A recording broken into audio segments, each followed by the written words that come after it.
Boa noite. Nós saudamos a amada igreja de Nova Carapina com a paz do Senhor. Muito bom estarmos aqui para meditarmos um pouco na palavra de Deus de um assunto extremamente importante que é a família, que na verdade é o centro de todos os principais assuntos que nós vemos aí. Quero apresentar para vocês aí a minha esposa, a Ângela, está aqui comigo, vai nos ajudar aqui para meditarmos um pouco na palavra de Deus. Boa noite, irmãos. É um prazer estar juntos nessa noite. Eu queria que você abrisse a sua Bíblia lá em 1 Samuel, logo no capítulo 1, Samuel 1. E eu vou ler do versículo 1 até o versículo 8. 1 Samuel, capítulo 1, do versículo 1 até o versículo 8. Diz assim para nós: houve um homem de Ramatá Zaim Zofim, da região montanhosa de Efraim, cujo nome era Eucana, filho de Jeroão, filho de Eliú, filho de Tou, filho de Zuf, efraimita. Tinha ele duas mulheres, uma se chamava Ana e a outra Penina. Penina tinha filhos, Ana, porém, não os tinha. Este homem subia da sua cidade de ano em ano a adorar e a sacrificar ao Senhor dos Exércitos, em Siló. Estavam ali os dois filhos de Eli, Hofni e Finéias, como sacerdotes do Senhor. No dia em que Eucana oferecia o seu sacrifício, dava a ele porções deste a Penina, sua mulher, e a todos os seus filhos. A Ana, porém, dava porção dupla, porque ele a amava, ainda mesmo que o Senhor a houvesse deixado estéril. A sua rival a provocava excessivamente para a irritar, porquanto o Senhor lhe havia cerrado a madre. E assim o fazia ele de ano em ano. Todas as vezes que Ana subia à casa do Senhor, a outra a irritava, pelo que chorava e não comia. Então Eucana, seu marido, lhe disse: Ana, por que choras? E por que não comes? E por que estás com o coração triste? Não te sou eu melhor do que 10 filhos? Meus irmãos, eu não tenho dúvida nenhuma de que, desde que Deus criou a família, desde que Deus criou realmente o casamento, desde que o homem e a mulher começaram a viver um para si, ali como família, dois fatos nunca mudaram. Primeiro fato é que Satanás, nosso inimigo, o diabo, sempre tentou e vai tentar destruir a família. Isso é uma questão, é uma situação que não tem solução. O diabo, de certa forma, quer tentar de todas as maneiras destruir a família.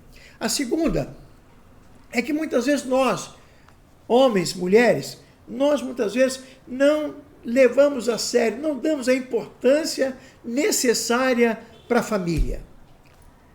E eu creio que, com respeito à primeira parte, eu não vou entrar aqui em consideração, porque contra o diabo, só Jesus, só Deus é que vai entrar. Mas a segunda parte nos toca. E essa é a minha preocupação maior, é quando nós sabemos que, quando nós desprezamos, quando nós não levamos a questão da família a sério, eu tenho certeza que isso pode levar, e tem levado, e tem permitido, de certa forma, que a instituição família cada vez mais esteja prejudicada, que esteja sendo desprezada na própria sociedade, e que tem sido, de certa forma, a razão pela qual muitas sociedades têm ficado fracas, têm sido afetadas por diversas circunstâncias, situações que têm destruído aquela convivência, aquela razão por que a sociedade, de fato, merece sobreviver. Tão importante quanto o ar, tão importante quanto a comida, tão importante quanto a nossa saúde, é a família para a sociedade. Se nós não levarmos a sério essa condição, se nós não nos preocuparmos com essa questão, nós estamos destruindo a própria sociedade, a própria convivência com as nossas próprias mãos. E isso, meus irmãos, é algo tremendamente sério. Alguém disse que nós podemos aprender de duas maneiras: ou com nossos próprios erros, ou com os erros dos outros. É mais fácil aprender com os erros dos outros ou com os acertos dos outros. Eles são, de certa forma, pedagógicos para cada um de nós. E eu queria usar esse texto que nós acabamos de ler, essa família, que é uma família tremendamente normal, natural, né? Sujeito chamado Eucana, morava em Ramá, lá na região da Galileia, né? Mais ou menos no meio termo ali, vamos botar entre Jerusalém e a Galileia, ficava a região montanhosa de Efraim, tá? Morava ali na região mais alta, e eles vinham todo ano, eles vinham a Siló, mais ou menos a 30 quilômetros de distância, tá? Indo na direção, obviamente, do Rio Jordão. A ida era muito tranquila, porque a ida era mais ou menos uma descida, a volta era subida, era mais difícil. Mas todo ano ele pegava a sua esposa, seus filhos, suas esposas, seus filhos, e desciam então ali para Siló, onde eles prestavam culto a Deus. E eu queria pegar, era uma família normal, não tinha nada de estranho, não tinha nada de diferente de tantas outras famílias ali, exceto por um fato, é que ali Eucana tinham 2 esposas, sendo que uma não tinha filhos. Eu quero pegar então essas circunstâncias aqui, dessa família, para analisar hoje as dificuldades que eles tinham lá, talvez sejam as mesmas dificuldades que nós temos hoje, que nós enfrentamos hoje nas nossas famílias. Mesmos problemas, as mesmas lutas. E quem sabe a solução encontrada ali, né, que Deus apresentou, as soluções que vamos ver aqui através da palavra de Deus, pode, quem sabe, lhe ajudar, nos ajudar. Em momentos de crise, em momentos de dificuldade pelas quais todos nós passamos. A crise no casamento não é um privilégio só desta época. A crise no casamento, todos os casamentos, eles têm que sobreviver às crises, porque elas vêm. Elas, né, são, não é que é normal, mas eu creio que são, uma palavra que eu gosto muito de dizer, não há outra opção. Onde existe o casamento, existe crise. Se nós não soubermos conviver com a crise, se nós não soubermos entender como é que elas vêm, muitas vezes nós vamos, então, passar por situações difíceis e essas crises podem levar à destruição. Se soubermos como tratar essas crises, por certo, nosso casamento sobreviverá, passará, seguirá adiante. E eu tenho certeza que Deus há de nos abençoar. Primeira coisa que eu gostaria de fazer aqui, pensar aqui, está lá no versículo 3. Tá? O versículo 3 diz aqui, tá, que este homem subia da sua cidade ano após ano para adorar e a sacrificar ao Senhor dos Exércitos. Eu fico impressionado porque eu sei que quando as dificuldades vêm, e elas vêm, tá, não há alternativa para nós, vivemos por todas as razões em lutas internas, externas, em todas as situações, tá?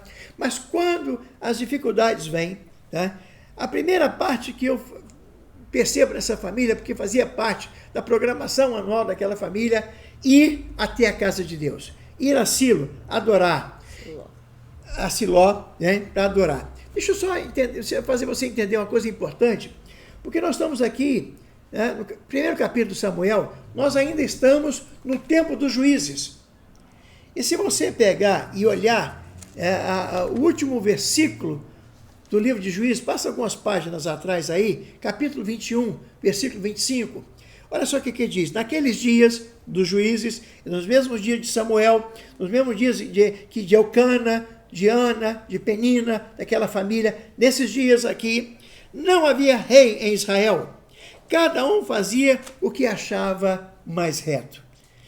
Percebe que é interessante porque não havia templo, não havia rei, não havia aquelas coisas que a partir de Saul, de Davi, a partir então dali, havia uma razão para ir a Jerusalém.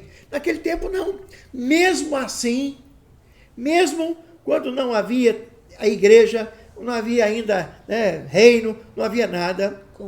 Compromisso de ir na igreja, eles iam, eles estavam ali. Perfeito? Mesmo nas circunstâncias mais adversas, aquele homem fazia questão de manter a sua comunhão com Deus.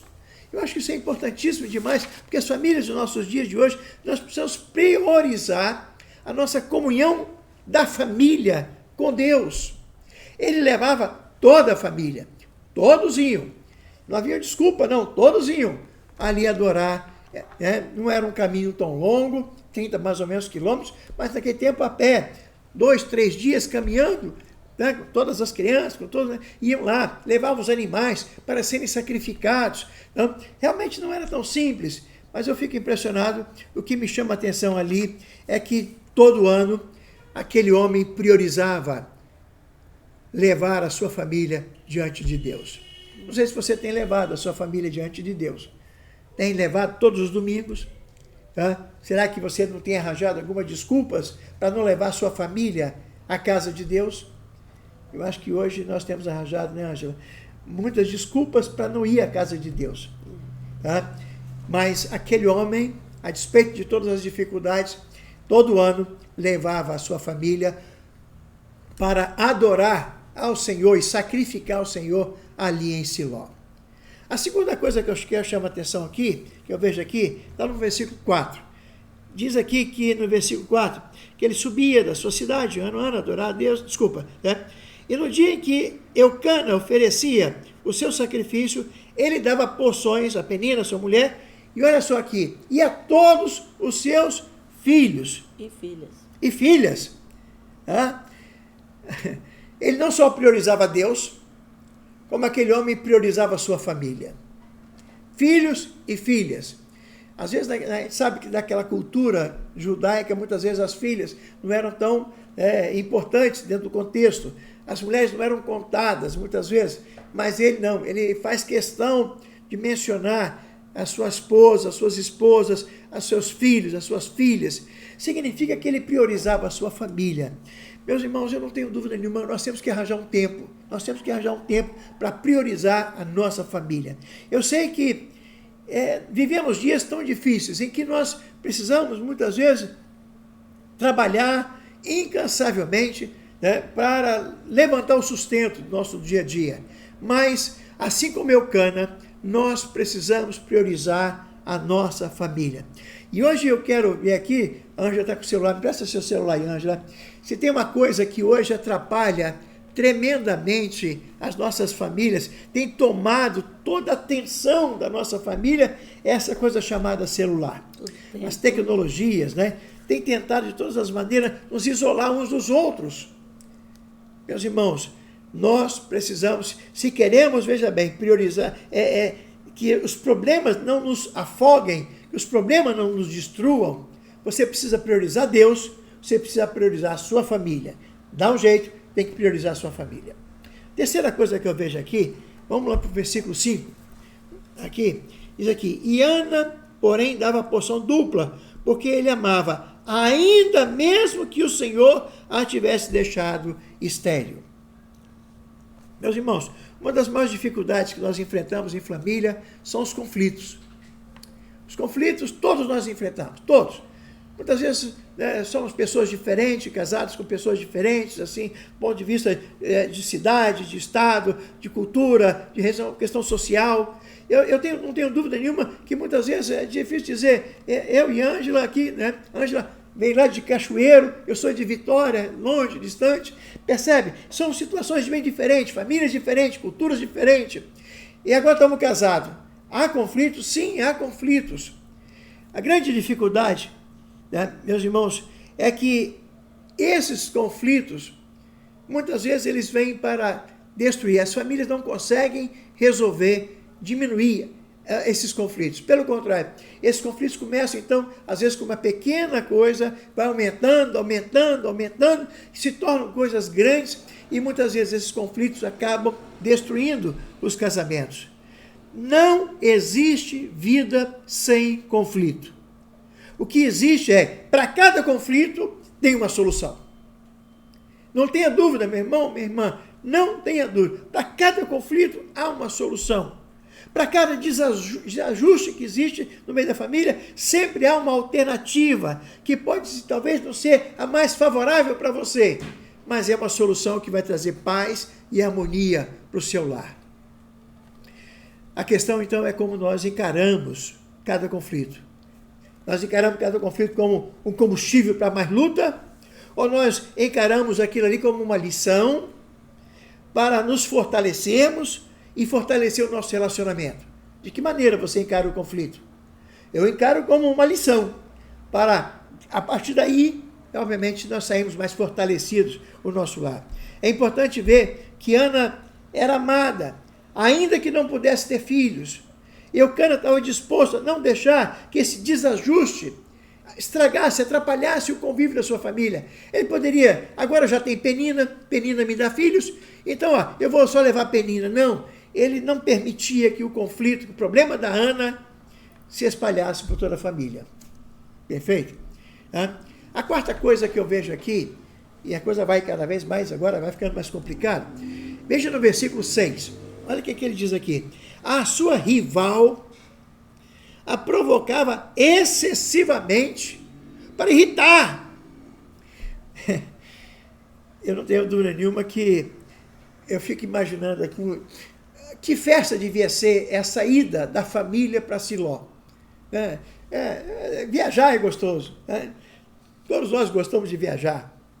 Ainda mais, né, aquele tempo, sair de uma cidade para outra, encontrar mais pessoas, encontrar amigos, e estar ali para poder oferecer um altar ao Senhor. Quer dizer, era uma festa. Né? Aquela viagem era uma festa. E eu tenho certeza que aguardavam assim, ansiosamente ali pelaquela ida, né? As crianças, os filhos, os adolescentes, os jovens, ali todo mundo aguardava para ir para aquela festa. No entanto, aquela alegria era estragada pela discórdia das duas esposas. Coisa incrível, né? E é interessante que a Penina usa uma coisa que não foi ela que conquistou. A fertilidade dela não foi ela que fez, não foi ela que não fez. Né? Deus deu para ela aquela fertilidade, ela recebeu. E ela usava a sua fertilidade para agredir a Ana. A discórdia agora é mais perigosa, sabe por quê? Porque são essas dificuldades que não podem ser resolvidas com a ajuda das pessoas em volta de você, é que isso pode destruir completamente a nossa paz. Eu fico às vezes imaginando que todos nós temos dificuldades. E algumas dificuldades que a Ângela tem, não adianta. Eu tenho que entendê-las, porque eu não posso resolvê-las. Assim como eu também tenho algumas dificuldades. E a Ângela procura me entender. E vou ter certeza que você tem que fazer isso com o seu marido, com a sua esposa, com seus filhos. E temos que agir dessa maneira. Por mais que essas dificuldades sejam externas e sejam muitas vezes difíceis de talvez serem absorvidas, mas é dessa maneira. A solução, a Penina, olha só que isso é interessante. É porque quando Ana não podia ter filhos, o que Eucana faz? Eucana vai lá e agora arranja uma nova mulher, a Penina, e se casa, achando que essa solução que ele estava conseguindo ali, arranjar uma outra mulher para ter filhos, fosse a solução para todos. No entanto, olha só a tragédia. A solução que Eucana arranja trouxe mais problemas, mais lutas, mais discórdias, mais confusão. Tá? E muitas vezes, meus irmãos, precisa parar um pouquinho para pensar que muitas vezes as soluções que nós encontramos para os problemas que temos dentro de casa, na nossa família, se essas soluções não vão causar mais problemas, mais dificuldades. Porque se acontecer isso, tantas e tantas vezes, nós estamos destruindo as nossas famílias com as nossas próprias mãos. Uma coisa que nós podemos lembrar também é essa história da gente querer uma resposta rápida, resolver logo os nossos problemas. Muitas vezes Deus deixa a gente passar por problemas, por períodos difíceis na nossa vida, e Ele está nos tratando, né? Ele quer com isso, lógico que Ele está presente conosco, nós sabemos disso, a promessa dEle é estar conosco todos os dias, nós confiamos nisso, mas muitas vezes a gente fica tão apavorado que a gente quer resolver logo, porque está demorando essa resposta vir de Deus e essa resolução do problema acontecer.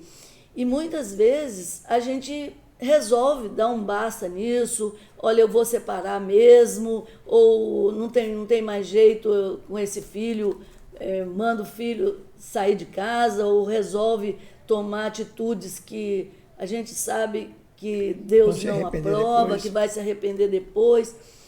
Então, nós precisamos pedir a Deus que nos dê paz mesmo e que a gente possa entender o tempo de Deus, né, e querer mesmo, a submissa mesmo a essa vontade, esse tempo que Deus está nos tratando, porque a nossa vontade é colocar a culpa no outro, né? O outro que está errado é algum problema, é o outro, não é nada em mim, mas é muito bom a gente fazer essa reflexão e falar assim, por que eu estou passando por isso?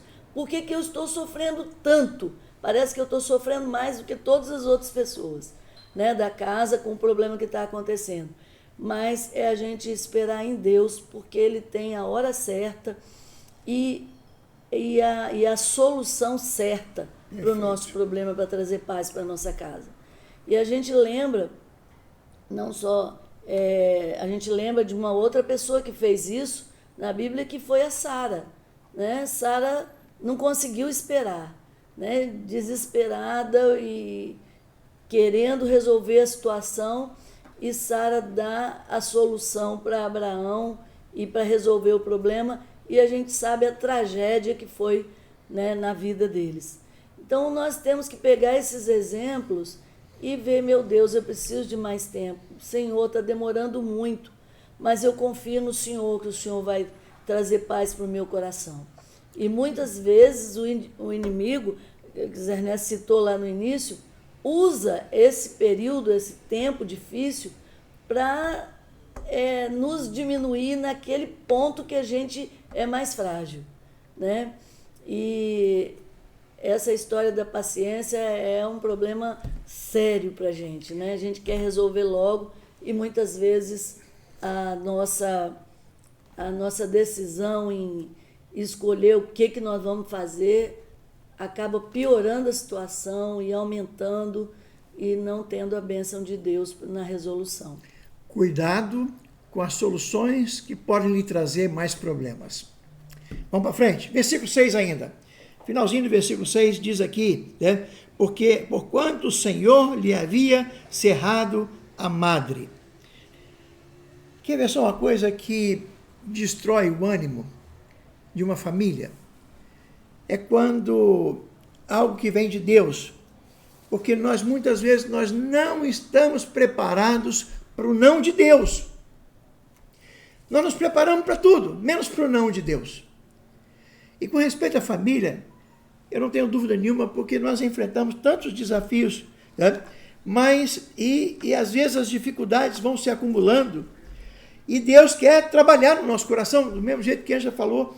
Deus quer muitas vezes trabalhar no nosso coração, trabalhar na nossa vida, e nós muitas vezes o que nós fazemos? Nós não aceitamos o não de Deus, e começamos a colocar os pés pelas mãos, começamos a andar em terreno pantanoso, e tantas vezes nós começamos então a nos desviarmos do Senhor, e em vez de nós irmos para Siló, ano após ano, para adorarmos a Deus, nós começamos então a sair e ir para distante daquilo que Deus quer de nós. Eu não tenho dúvida nenhuma de que é muito difícil aceitar o não de Deus, isso nos frustra, isso deixa mais angustiado, ok? Mas quando nós nos lembramos que o não de Deus é tudo que muitas vezes nós precisamos para que o milagre de fato aconteça. Lembre-se disso. Às vezes o não de Deus é tudo que nós precisamos para que o milagre aconteça. Tá bom? A Bíblia toda a Bíblia. Deus tem uma só mensagem, uma só orientação para nós.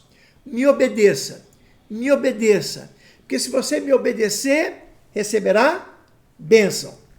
Se você me desobedecer, é maldição. Então, é muito simples. Por mais que a gente coloque aqui, entenda que o Senhor lhe havia cerrado a madre. Que coisa ruim. Sabe que eu não entendo? Não consigo entender por que Deus faz isso. Calma. Porque o tempo de Deus não faz nada para nos prejudicar. O tempo de Deus é certo. E às vezes o não de Deus é o momento propício para o milagre acontecer. Na minha e na sua família. Amém. A sexta e penúltima coisa, veja no versículo 7 agora. Versículo 7 diz assim: e assim fazia ele de ano em ano. Todas as vezes que Ana subia à casa do Senhor, uma irritava, não chorava, pelo que chorava e não comia. Todas as vezes que Ana subia à casa do Senhor, a outra irritava. Ainda bem que sabemos o final dessa história.